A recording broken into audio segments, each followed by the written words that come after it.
নমস্কার।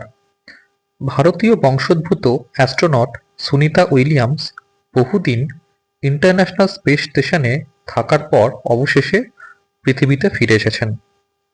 অপরদিকে আমাদের ভারতে ভিকি কৌশলের সিনেমা ছাবা হিট হওয়ার পর থেকেই আজ থেকে প্রায় ৩৫০ বছর আগে ঔরঙ্গজেব ভারতে কি করেছে না করেছে, তার দোষ গুণ এইসব নিয়ে রাজ্য রাজনীতি উত্তাল হয়ে উঠেছে।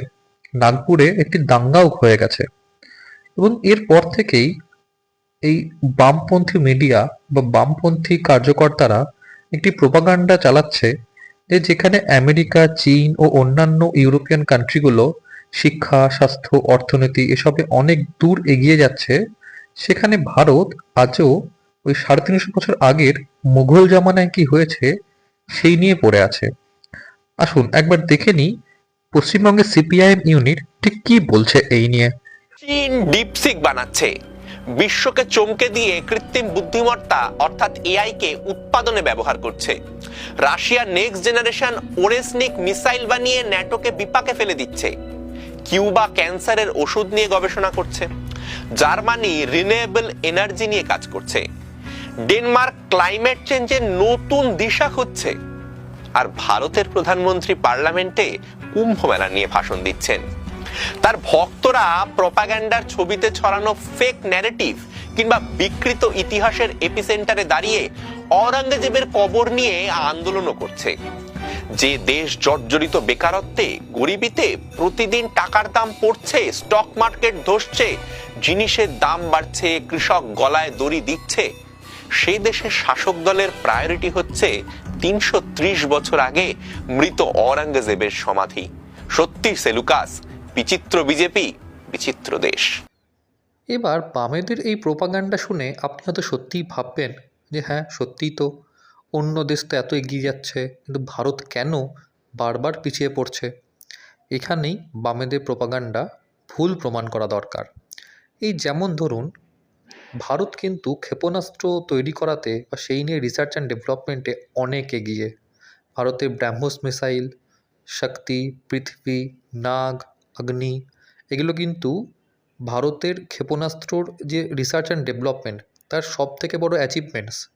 আর এগুলোকেই ভারত পূর্ব এশিয়া, আফ্রিকা এরকম বহু দেশে রপ্তানি করছে। এইভাবে ভারত অস্ত্রের ব্যবসা করছে। সেটা কি ভারতের জন্য প্রাপ্তি নয়? ভারত তার নিজের ক্ষমতায় তেজাস ফাইটার জেট তৈরি করেছে। তাহলে এগুলো কি ভারতের জন্য প্রাপ্তি নয়? কিন্তু বামেরা এগুলো কখনোই মানে না।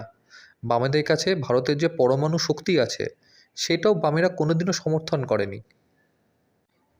কিউবান ভ্যাকসিন হলো বামেদের আরেকটি একদম সযত্নে লালিত পালিত একটা বিশাল বড় প্রোপাগান্ডা। সেই কোভিডের সময় থেকেই কিউবান ভ্যাকসিন শুনলেই বামেদের অর্গাজম হয়। অথচ অন্যদিকে কোভিডের সময় ভারতের বিজ্ঞানীরা যে এত কম সময়ে কোভিড-১৯ ভ্যাকসিন আবিষ্কার করেছিল সেটা নিয়ে বামেরা কিন্তু কোনোদিনও গর্ববোধ করেনি। তাদের কোনো পেজে আপনি কোনো রকম পোস্ট পাবেন না যেখানে তারা ভারতীয় বিজ্ঞানীদের সাধুবাদ জানিয়েছে, তাদের বাহবা দিয়েছে। না, কোথাও দেখতে পাবে না।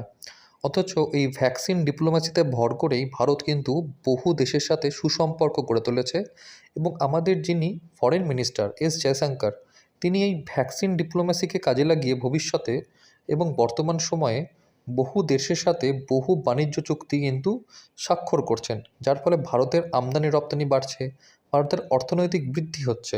কিন্তু বামেরা এগুলো কোনো দিনই মানবে না। ক্যান্সার চিকিৎসাতেও ভারত কিন্তু যথেষ্ট এগিয়ে গেছে। ক্যান্সারের ভ্যাকসিনও কিন্তু ভারত প্রায় তৈরি করে ফেলেছে, যেটা সত্যিই ঈর্ষণীয় একটি সাফল্য। কিন্তু বামেরা এগুলো কোনো দিনও মানবে না, কারণ বামেরা মনে করে যে মোদী সরকারের অধীনে ভারত কেবলমাত্র পিছিয়ে চলেছে। এইবার আসা যাক রিনিউয়েবল এনার্জি সেক্টরে। বামেরা দাবি করছে যে ইউরোপের কান্ট্রিগুলি রিনিউয়েবল এনার্জি, ক্লাইমেট চেঞ্জ এসবের গবেষণায় অনেক এগিয়ে গেছে, কিন্তু ভারত এখনও ওই ঔরঙ্গজেবের সমাধি ঘুরে বেড়াচ্ছে।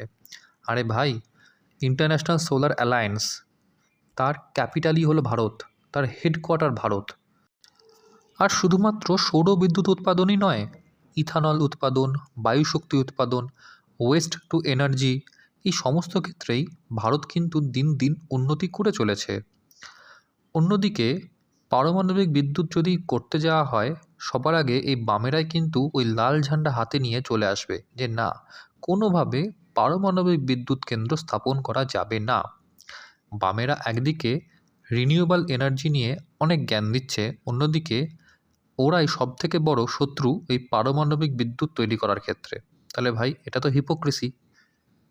ভারতবর্ষের ইসরো সাফল্যের অন্যতম শিখরে পৌঁছে গেছে, কিন্তু তাও এই ইসরোর সাফল্য বামেরা কিছুতেই মেনে নিতে পারে না।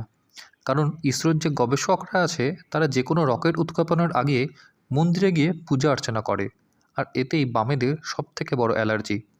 সুনিতা উইলিয়ামস মহাকাশে তার সাথে একটি গীতা নিয়ে গেছিলেন, সাথে একটি গণেশের মূর্তি। তিনি মহাকাশ থেকে ওই মহাকুম্ভের ফটোও তুলেছিলেন।